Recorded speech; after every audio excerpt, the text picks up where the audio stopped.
Hello మామాస్, welcome back to my channel. ఈ వీడియోలో వచ్చేసి నేను నిన్న SRH versus Mumbai Indians match జరిగింది కానీ దాని గురించి చిన్నగా డిస్కస్ చేసుకుందాం. మీకు ఆ వీడియోలోకి వెళ్ళే ముందు మన ఛానల్ని కొత్తగా చూసేవాలంటే జర సబ్స్క్రైబ్ చేసుకోండి అబ్బా. అలాగే మన పాత వీడియోస్ చూసి నచ్చితే లైక్ చేయండి, షేర్ చేయండి, అలాగే కమెంట్ చేయండి. ఇక ఎస్ఆర్హెచ్ వర్సెస్ ముంబై ఇండియన్స్ అండి. ఈ మ్యాచ్ కోసం కూడా చాలా నుంచి వెయిట్ చేస్తారండి. కొన్ని అడ్వర్టైజ్మెంట్లు కూడా వచ్చినాయి, ఇట్లా శర్మక వేట మస్తు కొడుతుండు లెఫ్ట్ హ్యాండ్ అని చెప్పి ఇలా సంథింగ్ అడ్వర్టైజ్మెంట్స్ అన్నీ వచ్చినాయి. ఎస్ఆర్హెచ్ని చాలా అంటే చాలా లేపినారండి. ఎందుకంటే ఒకటి, ఫస్ట్ మ్యాచ్లో స్కోర్ అనేది ఎక్కువ కొట్టినారు, రికార్డ్ వాళ్ళే బ్రేక్ చేసుకున్నారు. అదే ఫస్ట్ రికార్డ్ వాళ్ళే, సెకండ్ రికార్డ్ కూడా వాళ్ళదే. ఇక సెకండ్ వచ్చేసి రీసెంట్గా మనకి 241ని చేజ్ చేస్తారు ఇంకా బాల్స్ మిగలగానే. ఇక దీనివల్ల ఏంటంటే ఓవర్ ఎక్స్పెక్టేషన్స్ అనేవి ఆడియన్స్లో రావడము, ప్లస్ వాళ్ళు కూడా మేబీ డీమోటివేట్ అయిపోయినట్టేమో అనిపించింది. ప్లస్ ఇది కాక తెలుగు కామెంట్లు అయితే డైరెక్ట్ రేపటి ఎస్ఆర్హెచ్ మ్యాచ్లో 300 ఈజీగానే వచ్చేస్తే స్కోరు 300+ ఆలోచించాలి అని చెప్పి కూడా తెలుగు కామెంట్లు పెట్టడము, ఇది అనేది కొంచెం వాళ్ళు కూడా అచ్చా ఇంత హైప్ ఉంది మనకు అని చెప్పి ఓవర్ థింక్ చేసి ఆడడం మానేస్తున్నారేమో అనిపిస్తుంది. ఒక హోమ్ గ్రౌండ్లో 2 మ్యాచెస్ విన్ అయిందండి. మిగతా ఏ గ్రౌండ్లో మినిమం కూడా కొట్టలేకపోతుందండి. మినిమం టు మినిమం నిజంగా మినిమం టు మినిమం కూడా కొట్టలేకపోతుంది. ఒక హోమ్ గ్రౌండ్ వదిలేసి మిగతా గ్రౌండ్లో 160 అబోనే లాస్ట్ అండి. 200 దగ్గరికి కూడా రావట్లేదు, 180 బిలో కూడా కొన్ని అయితే 150 140 కూడా అవుతుంది. ఒక హోమ్ గ్రౌండ్లో ఏంటంటే మేబీ హోమ్ గ్రౌండ్లో హైపు ప్లస్ అక్కడ బ్యాటింగ్ పిచ్ అనేది బ్యాటింగ్ పిచ్ హోమ్ గ్రౌండ్, అందుకనే కొడుతుందండి. మిగతా ఎక్కడా కొడతలేదండి. ఒకటి నువ్వు తోపు స్కోర్ కొట్టు, ఎంత చేసినా అంతలో ఉండాలి. ఓవర్ ఎక్స్పెక్టేషన్స్ మన దగ్గర నుంచి ఉండకూడదు, ఆడియన్స్ నుంచి ఉండకూడదు, ప్లస్ టీం వైపు నుంచి ఉండకూడదు. అది కాక ప్లస్ కమెంటరీలు ఇచ్చోల వైపు కూడా ఉండకూడదు అండి. ఎందుకంటే అదొక ఎక్స్పెక్టేషన్ అండి. దానివల్ల వాళ్ళు మేబీ మ్యాచెస్ లూజ్ అవ్వచ్చు, కొన్ని కండిషన్స్లో విన్ అవ్వచ్చు అండి. ఇక నేనైతే ఎస్ఆర్హెచ్ అనే పర్టికులర్ టీం గురించి ఏం చెప్తలేను, ప్రతి టీం అట్లాగే ఉంటుందండి.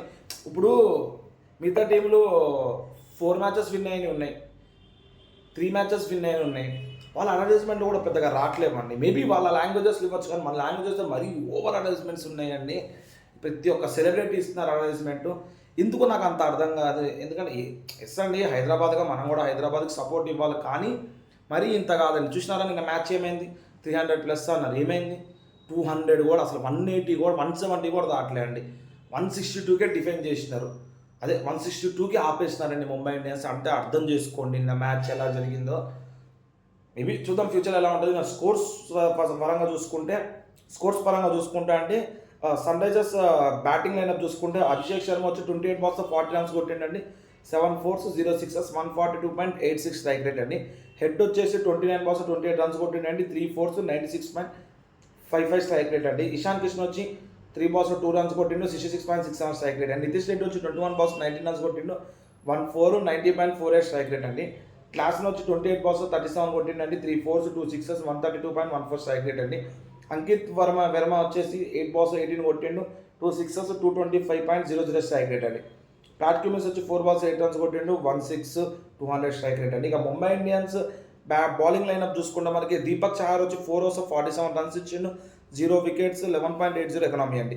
బోల్ట్ వచ్చి 4 overs 29 runs ఇచ్చిండు, 1 wicket 7.20 ఎకనామీ అండి. ఇక బుమ్రా వచ్చి 4 overs 21 runs 1 wicket 5.20 economy. Will Jacks వచ్చి 3 overs 14 runs ఇచ్చిండండి, 2 wickets 4.70 ఎకనామీ అండి. హార్దిక్ పాండ్యా వచ్చేసి 4 overs 42 runs ఇచ్చిండు, 1 wicket 10.50 ఎకనామీ అండి. శాంట్నర్ వచ్చి 1 over 8 runs ఇచ్చిండు, 8.00 ఎకనామీ. ఇక ముంబై ఇండియన్స్ బ్యాటింగ్ లైనప్ చూసుకుంటే మనకి రియాన్ రికల్టన్ వచ్చేసి 23 balls 31 runs కొట్టిండండి, 5 4s 134.78 strike rate అండి. రోహిత్ శర్మ వచ్చి మనకి 16 balls 26 runs కొట్టిండు, 0 4s 3 6s 162.50 స్ట్రైక్ రేట్ అండి. రియాన్ రికల్టన్ వచ్చేసి మనకు 5 4s కొట్టిండు. విల్ జాక్స్ వచ్చేసి 26 balls 36 runs కొట్టిండండి, 3 4s 2 6s 138.46 strike rate అండి. సూర్యకుమార్ యాదవ్ వచ్చేసి 15 balls 26 runs కొట్టిండు, 2 4s 2 6s 173.33 స్ట్రైక్ రేట్ అండి. తిలక్ వర్మ వచ్చి 17 balls 21 runs కొట్టిండు, 2 4s 0 6s 123.53 స్ట్రైక్ రేట్ అండి. హార్దిక్ పాండ్యా వచ్చి 9 balls 21 runs కొట్టిండు, 3 4s 1 6 233.33 స్ట్రైక్ రేట్ అండి. నమందేల్ వచ్చి డక్అవుట్ అండి. మిచెల్ స్టార్ట్నర్ వచ్చేసి 1 ball 0 runs అండి.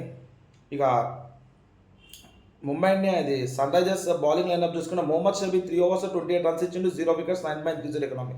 ప్యాట్ కమిన్స్ వచ్చి 4 overs 26 runs ఇచ్చిండు 3 wickets 6.50 ఎకనామీ అండి. ఇషాన్ మలింగా వచ్చేసి 4 overs 36 runs అండి 2 wickets 9.00 economy. Zeeshan Ansari 3.1 overs 35 runs ఇచ్చిండు 0 wickets 7.10 economy. Harshal Patel 3 overs 31 runs ఇచ్చిండు 1 wicket 10.30 economy. Rahul Chahar 1 over 9 runs ఇచ్చిండు 9.00 ఎకనామీ. స్కోర్స్ పరంగా చూస్తే ఎట్లా ఉందండి, ఎస్ఆర్ఎస్లో మ్యాక్సిమం చాలా వరకు 95లోనే ఉందండి. స్ట్రైక్ రేట్ 100 కూడా క్రాస్ కాలేదు అంటే అర్థం చేసుకోండి. ప్రీవియస్ మ్యాచెస్కి ఈ మ్యాచెస్కి చేంజెస్ ఏంటి, ఒకటి హోమ్ గ్రౌండ్లో పిచ్ ఎక్కువ, అదే ఏమంటారు బ్యాటింగ్ పిచ్ బాగా స్కోర్లు కొట్టచ్చు. అందుకనే పంజాబ్ కూడా 240+ కొట్టింది, అక్కడ కూడా మీరు అర్థం చేసుకోండి అది బ్యాటింగ్ పిచ్. వాకి నిన్న ముంబై ఇండియన్స్ హోమ్ గ్రౌండ్లో జరిగింది, మినిమం 160 కూడా కొట్టలేకపోయినారు. మేబీ బౌలింగ్ పిచ్ అయ్యి ఉండొచ్చు, అంటే పిచ్ కరెక్ట్గా ఉండకపోయి ఉండొచ్చు, మనకు తెలియదు. అదొకటి వాళ్ళకి ఓవర్ కాన్ఫిడెన్స్ అనేది అయిపోయిందేమో అని నా పాయింట్ ఆఫ్ వ్యూ అనిపిస్తుంది. నేనే కాదు చాలామంది చూసినా కూడా ఇదే ఆలోచించుంటారు, ఓవర్ కాన్ఫిడెన్స్ అనేది పెరిగి ఉంటుంది. చూద్దాం ఫర్దర్గా ఈ గేమ్ విన్ అయితే ఎస్ఆర్హెచ్ మ్యాచెస్ చూద్దాం. బట్ ఎస్ఆర్హెచే కాదు మిగతాయి కూడా లూజ్ అవుతున్నాయి, కానీ మరీ టాప్ స్కోర్స్ కొట్టి మంచి పేరు పెట్టుకుని నెక్స్ట్ మ్యాచెస్ లూజ్ అవ్వడం అయితే మిగతా ఏ మ్యాచెస్ జరుగుతలేవండి, మిగతా ఏ టీమ్స్లో ఇప్పుడు జరుగుతుంది. మేబీ డ్రాబ్యాక్ అదే అండి, ఓవర్ కాన్ఫిడెన్స్ ఒకటి రావడం ప్లస్ మన ఆడియన్స్ నుంచి ఓవర్ కాన్ఫిడెన్స్ అనేది ఒకటి రావడం అండి. మేబీ ఇదే డ్రాబ్యాక్ అయ్యి ఉండొచ్చు.